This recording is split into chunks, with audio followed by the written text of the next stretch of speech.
first time since 2016, this team has clinched a playoff spot. You guys learned about it last night. It ain't hype. They can legitimately play. It ain't like people trying to hype them up. We thought coming off that historic draft, these rookies have put on quite a season, and it's not just Caitlin and Angel, Rickea Jackson and other rookies are killing it. Remember when Caitlin Clark was getting knocked around in the WNBA, refs turning a blind eye? Well, forget all that. Clark just showed us a glimpse of her life in Europe, and it's like she's playing a different sport. She's smiling, she's dominating, she's free. Before we move on, I'd like to ask you a small favor. If you appreciate this content, please take a second to like this video and subscribe to the channel. Over 98% of you watch the videos without subscribing. It costs you nothing, but it makes a huge difference to us. So, did you click the subscribe button? Great, thank you so much. Now, back to the video. But here's what's got everyone talking. WNBA fans are in shock. They're seeing what Clark can really do when she's not dodging cheap shots. It's raising some big questions. Did the WNBA drop the ball? Is this the end of Clark in America? We've got the inside scoop, and trust me, you're going to want to hear this. Picture this. Caitlin Clark, the college superstar, steps onto a WNBA court for the first time. The crowd's buzzing with excitement, but something's off. Clark looks different. She's not gliding across the court like we're used to seeing. Instead, she's struggling to find her rhythm. The pace is faster, the players are stronger, and Clark's trying to keep up. You know how Clark used to dominate in college? Well, that's not happening here. She's getting knocked around like a pinball. Every time she tries to make a move, there's a defender right in her face. And the refs? They're swallowing their whistles. No calls, no matter how hard Clark gets hit. The fans are starting to get confused.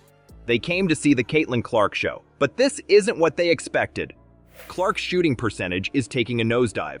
Those long-range threes that used to swish through the net, now they're clanking off the rim. Her confidence looks shaken.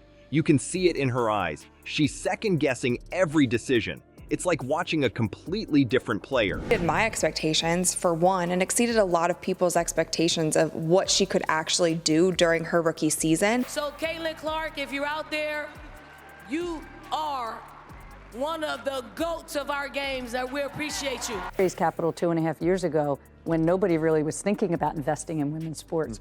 And now we're getting calls, many calls from people, private equity, everybody who wants to invest in women's. Then it happens. A veteran player decides to show Clark what the WNBA is really about. She hip checks Clark so hard, she flies into the stands. The crowd gasps. Everyone's waiting for the whistle. But it never comes. The refs just keep the game going like nothing happened.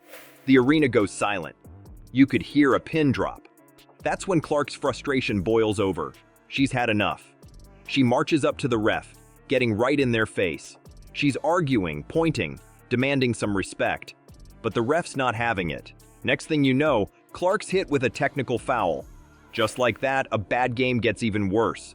By the time the final buzzer sounds, it's a full-blown disaster. The Indiana Fever lose by 20 points. And Clark?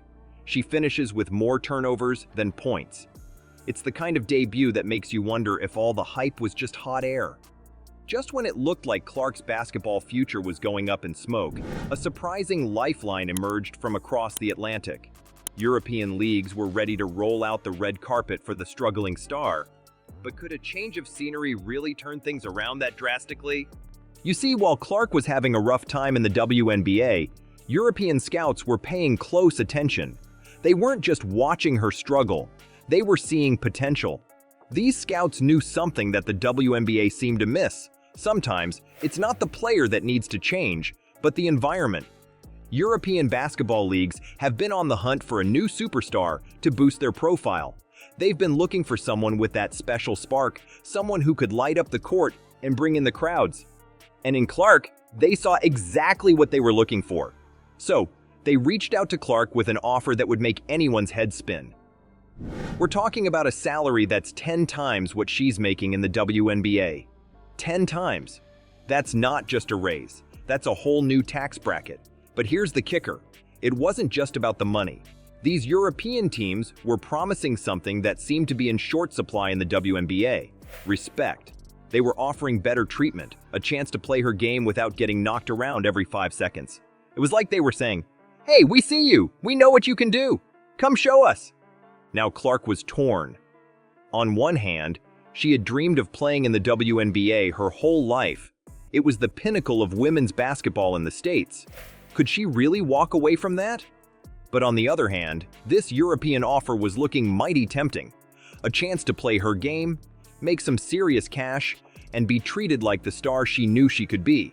For myself, like coming in, right off my college season and then coming right to the WNBA, having that reset has been something that I probably haven't had in like a year. Caitlin was throwing the ball away 10 times a game, and I feel like maybe that's the only thing holding her back. This intersection of culture and sport and fashion and music, like the WNBA players are really looked at now as kind of cultural icons. It was a tough decision, no doubt about it. Stay in the WNBA and try to tough it out? Or take this golden opportunity and see what European basketball had to offer? Clark thought long and hard about it.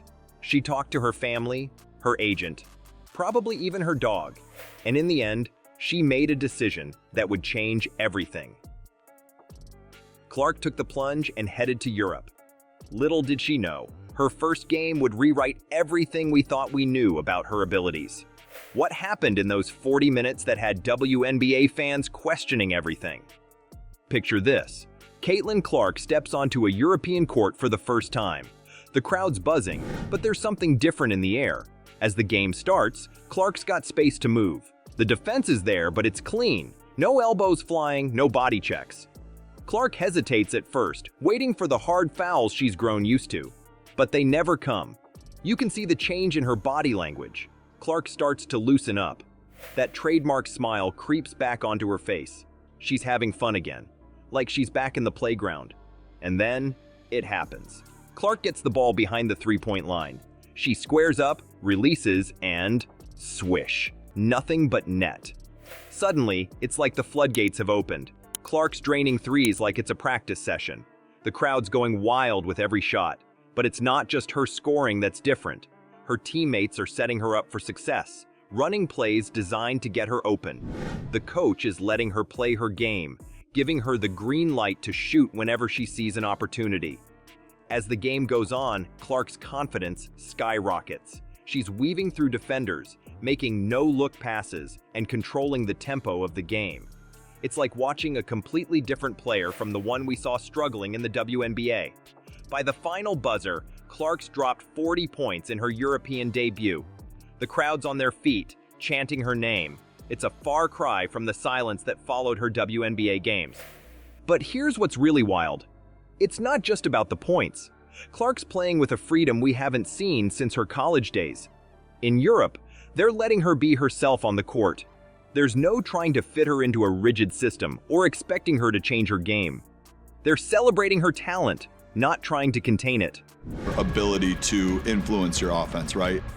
When you think about different players, you think about, oh, they can really score the ball. They can really push the ball in transition. A lot of the Indiana Fever fans or Caitlin Clark fans that you speak of are no longer going to watch the WNBA now that the Indiana Fever are out. So College rivalry, one white, one black. And so we have that moment with these two. But the one thing I know about sports, you need rivalry. That's what makes people watch. They want to watch games of consequence.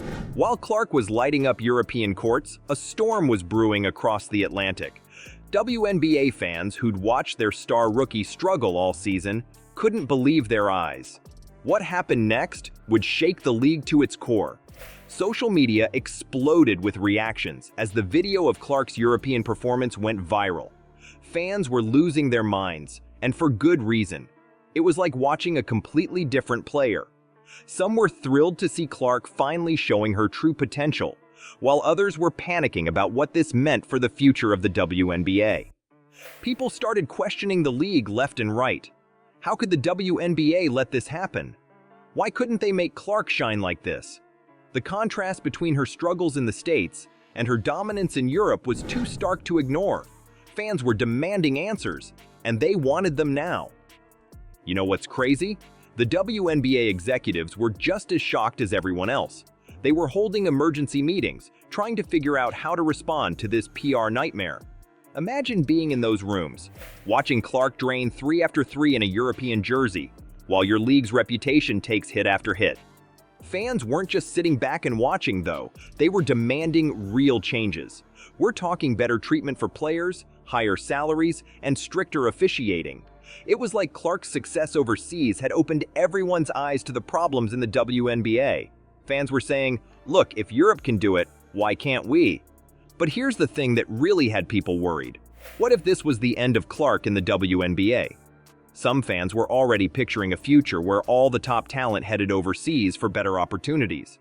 It was a scary thought for anyone who cared about the future of women's basketball in America. The league knew they had to do something, and fast. They announced they were reviewing their policies and player treatment. They even committed $50 million over the next 2 seasons to improve travel conditions, including chartered flights. For myself, like coming in, right off my college season and then coming right to the WNBA, having that reset has been something that I probably haven't had in like a year. Obviously, we see her shooting, we see her passing, we see all that stuff on the floor, but a lot of that comes from a lot of hard work. She's in the gym almost all the time working on her game. When you talk about greats in this game, the Michael Jordans and the Kobe Bryants and the Steph Currys, they are putting her in that category, the Diana Taurasi's. It was a big move, but you've got to wonder, is it too little, too late? You know what's wild.